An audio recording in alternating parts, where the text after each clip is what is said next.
What's up, guys? J-Dog. Violet. And welcome back to J-Dog Paranormal Investigations.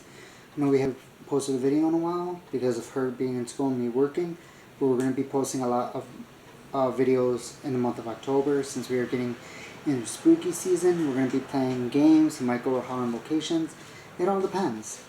So in this video, we will be basically going over scary games to play with friends in real life. Starting off with the first one, light as a feather, stiff as a board. You've heard of this one. I have. There are a lot of things that went on at sleepovers that I'm glad I didn't think much about when I was at them. This game is said to be one of the scariest horror games as to how real it can be. This game is where one person pretends to be dead while everyone else chants light as a feather, stiff as a board, demonically, will it make her levitate. Creepy, right? The Ouija board. We all know what the Ouija board is. Yeah, so Me, Violet, Monica even, and our good friend Chipmunk, we have all done the Ouija board. So we all know. I'm not even going to go into that game. But that's multiple times. The third game is called Concentrate. Another creepy sleepover game that now makes me question if I understood what fun was as a kid. You close your eyes and sit on the ground while your friend recites a dark poem about people dying and babies crying, imitates murdering you in various ways, and then pushes you over. By the end, you're supposed to have gotten into a trance that will allow you to see how you will die. The Answer Man, number 4. This game might be a little less freaky since it requires 10 people to play. Safety in numbers, right? You all stand in a circle and everyone calls a person to the left, making sure you all hit send at the same time. Most everyone will get a busy signal, but if you're lucky, someone will get through to the Answer Man. For every question you ask him, he can ask you one in return. And if he doesn't like your answer, it won't be pretty, no matter how many friends are around. Number 5 is the Sandman. It's basically the opposite of light as a feather. This game is said to make you feel like your body is filled with sand, making it almost impossible for you to stand up. The Red Book. Playing this game, you will get in touch with the spirit who will chat with you through the sentences in a book. And I've seen Sam Goldbach play this game several times. Oh yeah, I have. And I have also seen FaZe Rug play this game. Next up is the Corner Game. This game isn't so much as it is a summoning ritual. You and 3 friends each stand in a corner of an empty room with the lights turned off, do a series of moves and hope that A, no one disappears, and B, a ghost doesn't show up. Apparently, it's a good way to draw demons out of your ceiling since seeing the people moving from corner to corner intrigues them.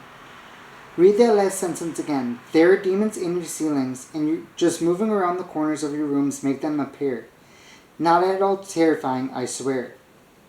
Next up is the Three Kings.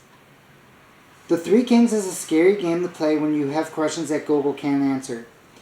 You set up 3 chairs in your basement. One is the throne where you sit, and the other 2 hold mirrors for queen and fool spirits to enter by. After summoning the demons, you have exactly 1 hour and 1 minute to ask questions. All silly fun except for one catch. You need a partner to call you back to the real world when your time is up. Nothing like admitting to a friend you need demonic therapy. Number 9. Don't Look Behind You. Another scary game in the basement, demon summoning for questions genre. For this one, you will light up a candle and set it up behind 3 chairs where you and 2 friends sit. Then you invite the demons to join you, but promise you won't look back at them, hence the name of the game. The look behind you rules are pretty genius and freaking you out, and laughing is a big no-no. If you don't take the game seriously, the demon will kill you. And obviously you'll be dying to look behind you, but if you do, the demon will attack. Dry Bones. Dry Bones is all about hiding. You ask a deadly spirit into your house, and then try to hide from him until 3 a.m. If you make it, your wish will be granted. If you don't, well, you don't make it. It's scary if he shows up, but it's also scary if he doesn't, because you just sat alone in the dark in your house until 3 a.m. And you've got stuff to do tomorrow that's calling being an adult. The Shoebox Telephone. Oh. If you've ever wanted to contact someone from the afterlife, this is your chance. To set up your call, you'll need a paper cup, string attached to a needle, a shoebox, scissors, pen, and paper, an object with a personal connection to the person you want to contact, and a dark closet. At the end of the day, before you go to sleep, turn off all distractions. Your TV, your phone, etc. And spend time meditating. You want your mind as clear as can be. Then, when the time feels exactly right, start writing your letter. Don't correct any mistakes or cross anything out, just let everything flow. When you're done writing, tie the string to your object and using the needle, guide the other end of the string to the bottom of the paper cup. Remove the needle and tie a knot so you have what looks like an old wire telephone. Read your letter out loud into the cup, mistakes and all, with full intention. If at any moment you start feeling doubt, abort the mission, you may get the wrong number. Once you're done reading, put your letter and the object, which should be attached to the cup, into the shoebox. Close the shoebox and place the cup standing on top of the lid. In time, you'll receive a call. It will come in a dream. Get up immediately and go right to your box. If the box is closed with the cup upright on top, it's safe to take the call. Put the cup to your ear and listen. And the shoebox is open or the cup is tipped over, don't answer and cut the string. It's important to never speak during this received call, even if asked questions. Once the call is over, snap the string, discard the cup, never put it to your ear again, and leave the shoebox closed for some time. Number 12, Ghost Paper Challenge, Spirit of the Door. Oh, I've seen some. If you've ever wanted to ask a few questions, now's your chance. Shortly before 3 a.m., turn off all the lights in your house, go into a room, close the door, and light a candle. At 3 a.m. on the dot, knock on the door 3 times and repeat this phrase 3 times. Spirit of the door, I welcome you. Make yourself present and come through. Using a pen, write a question on a piece of paper and slide it halfway under the door with the pen on top. After a few minutes, if the paper remains where you left it, your attempt did not work. Try again another time. If your paper is gone, the ghost is writing you a message. If the paper does not reappear, abort the mission and try again another time, but don't open the door until daytime. If the paper returns, read the message. Repeat this process 2 more times to ask a total of and no more than 3 questions. If at any time you are told to go away, listen. After asking your 3 questions, thank the ghost for its time and blow out the candle. Don't open the door again until daylight. The elevator game. I've also seen Sam do this game as well. Wasn't it at the Korean movie shoot? I believe so. A game about pushing buttons and following directions should be right up the alley of most adults. If you think about it, most jobs today are just following directions and pushing buttons. But it's pretty rare for data entry to result in portals to other worlds and creepy women hoping for the chance to eat a human soul. If debated whether or not the elevator game should be played alone or if you can play it with friends, but either way, to get started, step into an elevator. And it's important to note that if anyone gets on or off the elevator at any time in the sequence, you have to start over. Number 1, press the button for the 4th floor. 2nd, press the button for the 2nd floor. 3rd, press the button for the 6th. 4th, press the button for the 2nd. 5th, press the button for the 10th. 6th, press the button for the 5th. If a woman enters here, don't talk to her. She's not human and will take you if you do. 7th, press the button for the 1st. The elevator will either go up or down. If you end up on the 1st, get off the elevator. If you end up on the 10th, you're in the other world. The woman will want who you got on at the 5th may try to talk to you. Don't answer her. You'll know you're in the other world because your phone won't work and you won't be able to see anything out the windows except the red cross. To get back to our real world, follow the steps. If you start ascending back to the 10th floor after the 5th, press any other button to cancel the accession.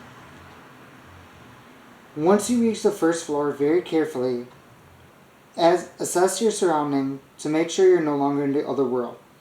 As an added disturbing bonus, this is rumored to be the game that Elisa Lam was playing prior to her untimely death. Oh, I've heard of it. The picture game. We don't really have to go over this because me, Violet, and Chipmunk have all played the picture game. Yeah. I honestly did like that game. It was weird. It was weird. The Midnight Game. This is called The Midnight Man. I honestly would never do this in my own house. If I were in an Airbnb, maybe. An Airbnb? An Airbnb. English. Crap. My neck is so funny. But yeah, that's a lot of the games that we can play. We might. Hopefully. Oh, here's a good one. The Cat Scratch game. We need a cat. Also known as the Cat Scratches or Black Cat Scratch, this game is eerie but won't leave you in any pain. To play, sit on the floor while your friend lies on their back with their head in your lap. Tell them a scary story about a cat as you rub their temples. End the story by saying Cat Scratch 3 times. Your friend should get up quickly right away and lift up their shirt to find red claw marks up their back. Oh, no. I heard about it was similar to that, but it was like the door game. When you have to pick up your hand, when they're rubbing you, when you have to pick up your hand, and it was said, a color door, and you could just go in. That's what I heard about. Now there has been several games that we have played, and night scary games, living in Vegas and back here in Chicago. We've done the Ouija board several times. Which I would not do it again. In Vegas, and you're in Chicago. That was terrifying. When we did it in Vegas, that was I did not scary as hell. I want to say that we did it in the closet. We pretty much made our house haunted. We got trapped in a closet. That one time we played a Ouija board, only me and you. Yes, it has happened. I believe that Alvin got possessed. I don't think Alvin got possessed, but whatever. Me and Monica have done the Ouija board at Foxbridge Park in Henderson, the haunted park, which was fun. You can see that. Yeah, we did. Yeah. And you can see that video on this channel as well. We call random phone numbers. We've called random phone numbers several times. I enjoyed that game a lot. That was a fun one. That was fun, really fun. I like that one a lot. What else did we? What else did we do? We did the card game. We've done the card game ritual a lot. We did the Bloody Mary. We've done Bloody Mary a lot. We've done the picture game twice. I think so. We've done, and we just did Sarah Sarita a little while ago, so that was pretty good. Oh yeah. And you'll probably see that video within the next week or so, once I'm done editing it down with the different video camera angles.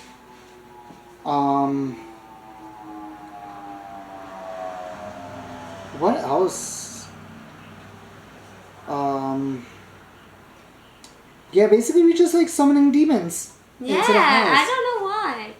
We have investigated, over time we have investigated Fox Ridge Park in Henderson. I think about 6 or 7 times. Then we went to a different park. We went to Green Valley Ranch Park. We investigated there once. I have investigated the Robinson Woods Indian Burial Ground several times. Oh yeah. Haven't been back for a while. Which I want to go. Speaking of which, when we first moved back to Chicago, me, Violet, and my mom went to the burial ground. And all the footage from that night was corrupted. Like, I literally went home, I tried to edit it, and everything was gone from the camera. Just film me right now. Just like feel. I'm like. So I'm getting chills. Like, yeah. I'm feeling uncomfortable right now. Yeah, I'm just like really cold, and my neck is just like really gone. What else was there? We've gone to. What have we done here since we've been in Chicago? Just the attic? We've gone up in the attic several times. We have done the Estes method, which is really freaky, but it's fun at the same time. I won't do it because I cry. I start crying easily when I do it. And in order to do the Estes method, you actually have to wear a pair of soundproof headphones, where you will not hear the people asking the questions. And we use the Randonautica app on my phone, which is pretty cool. So I wish we could get an actual one. It's just like an actual voice box. Yeah. Well, we're hopefully trying to get some more equipment for the video. So yeah, but if you guys want to see us do any 3 a.m. challenges, like the video and comment down below what y'all want to see us do. Yeah, please. We need some new ideas. Because we want to make this house haunted. I mean, it might be, we just don't know. We've gotten some weird stuff on the spirit box a couple of times here and there, but... Yeah. I tried to search up what the heck was haunted about this house, but it didn't give me no information. So I But I really think the didn't know. reason there's one or two options with the house in Vegas. Why it was haunted. A man was shot and killed right in front of the house Mhm. that we lived in Vegas, and Junior Yeah. ended up not dying in the house, but ended up going to the hospital after getting really sick in the house. But I think he was basically haunting the house.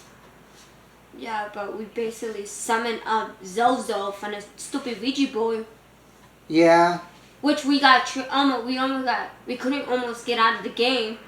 yeah, that was true. That was fun. That was scary as hell. But let's just say that a lot of scary things did start happening in that house in Vegas. A lot of unexplained things that happened in Vegas that I can't even explain it these days. Like, I don't know what happened. No, I can't even explain it. How we started hearing knocking on the freaking door. Okay, so let's go back a little bit Yeah, with this. back. So, after the day that Monica's dad passed away, we all came back to the house. All the family came back to the house, and the funeral home director was there to find out the plans for the funeral and stuff. And when everyone was sitting around the table, I kid you not, I literally leaned over like this, looked into the bedroom, and I saw Junior standing between the bed and the window, and then he was gone. And then during that week, when your aunt was when your aunt was in town, she was in the bedroom and she said she felt tickling on her feet. Oh yeah, I remember. And then we started hearing knocking on the door during the middle of the night, like 2, 3 o'clock in the morning. And we thought it was kids. And every time we got up, nobody was there. So we were thinking it might have been her grandpa, Monica's dad, trying to get in the house, like forgetting that he had the house keys or something, trying to get into the house. Because there was nobody there. And we checked several times. Multiple times. And we even asked the next door neighbors. They didn't even say nothing. Yeah. They said they haven't seen no kids out of the houses and nobody has been knocking on their door. But I just want to know what we Did. contacted all the times we played the Ouija board. Because we must have played the Ouija board at the old house at least 30 times. And each time it seemed like it got progressively worse over time. That we had to literally stop the game multiple times because how bad it got. Alright, hang on you guys. I will be right back.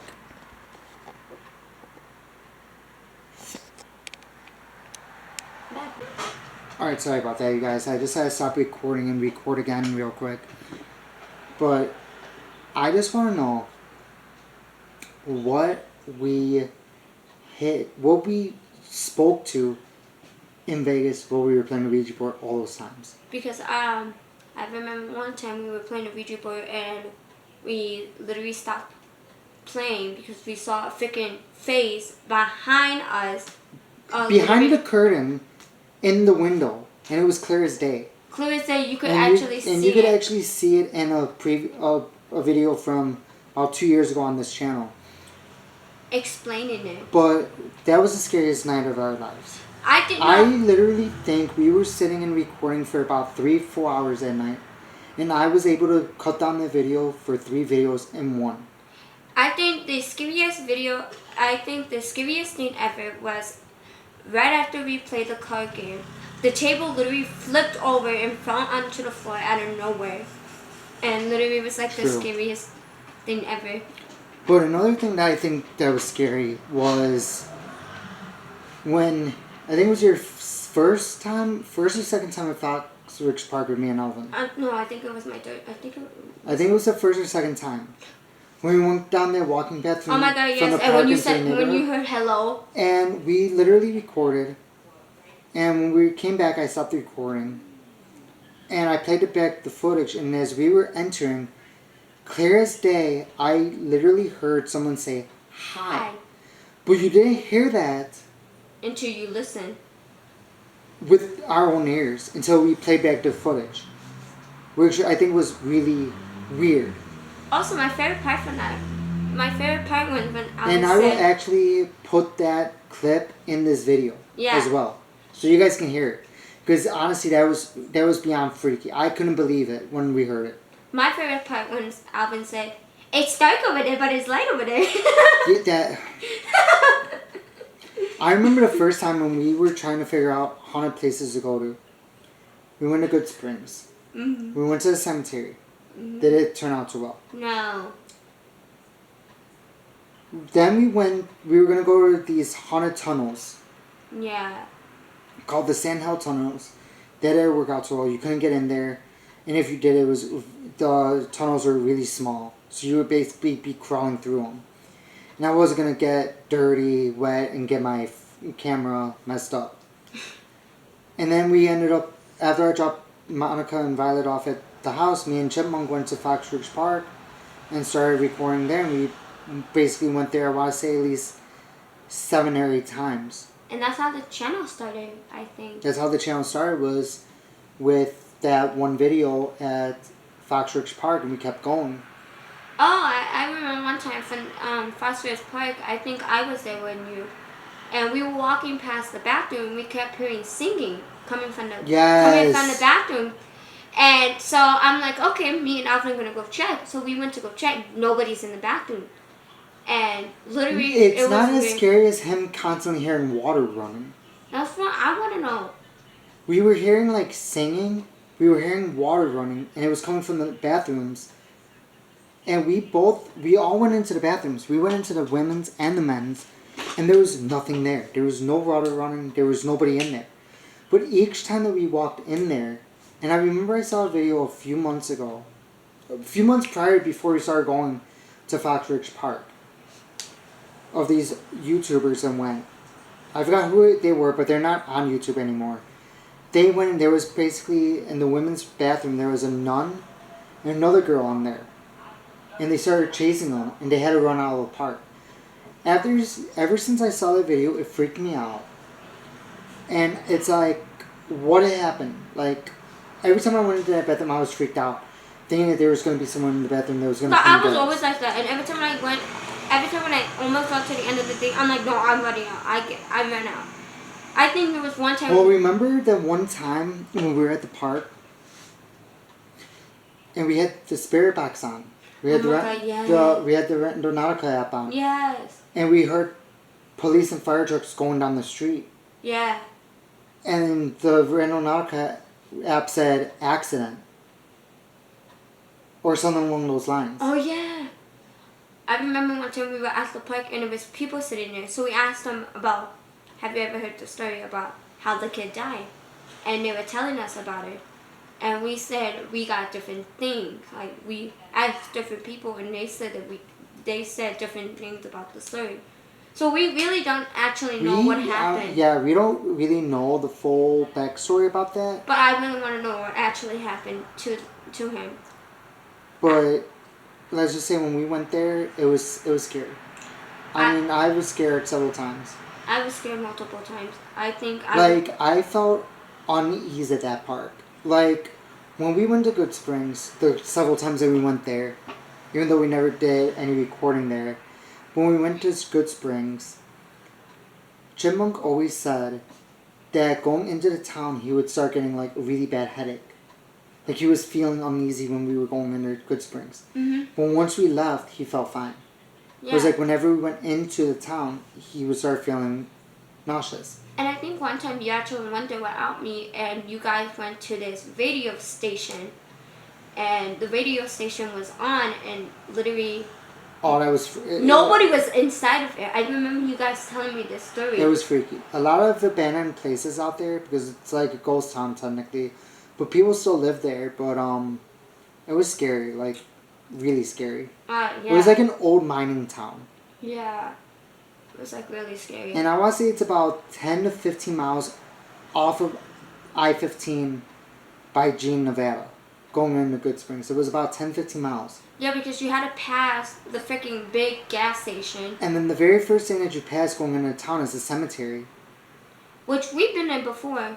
We've been there at night and during the day. But it wasn't too bad. And then the other thing that we did was we went by the Pioneer Saloon, which is known to be haunted. Yeah.